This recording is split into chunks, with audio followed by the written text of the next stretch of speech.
Radiation Protection and Product Safety, Part 4. Very meaningful measure to reduce your radiation dose is also wearing disposable single-use materials, especially on your arms, as you can avoid any contamination on the end of the arms of your lab coat. So you put them on and you can remove them later on, and therefore you protect your underarm and especially your coat from contamination, which quite often can occur if you work manually with radioactive sources. Of course, everything that is in touch with radiation needs to be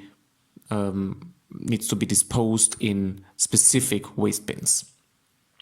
I've prepared here a lot of materials for you that are meaningful for radiation protection, that can help reduce the dose for the operator, especially when you have to work manually. You see there is a couple of siren shieldings, different materials, from small to large, from lead to tungsten, very heavy, with a glass window, plexiglass, very light material, thin lead, typically for technetium-99m, and as I said, in different sizes and also different mechanisms to close. You should always use them when you work with syringes. You should use the right material for the right radiation source. So if you have something like only a beta emitting nuclide, use some light material like plexiglass. If you use PET radionuclides where you have hard gamma radiation in the annihilation of the beta plus to the beta minus, you need to have heavy materials. And also do not forget, it's not only the shielding that can reduce your dose, but also the distance. Such a syringe, if you look at that, and I open that for you, the material is very thin, plastic 2-3 millimeters maximum. So if I take it like that in my fingers, in my hands, I have the full dose on my fingers. There is almost no distance. If I now put it into such a syringe shielding, it's not only the shielding effect, but also the distance effect that reduces my dose. Because now I have, instead of 2 millimeters, let's say 1 centimeter. So the 5 times the distance, which means only a 25th of the dose, only due to the distance. And additionally, ideally have also a shielding effect like here for PET with tungsten 99%.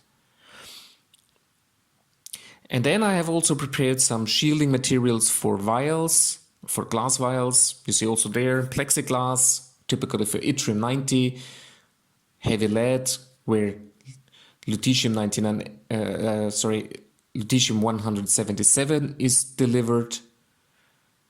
And there is also some sucking material in case something breaks inside. It has always to be contained inside. These are specifically prepared for us. For PET, you see gallium-68 labeled.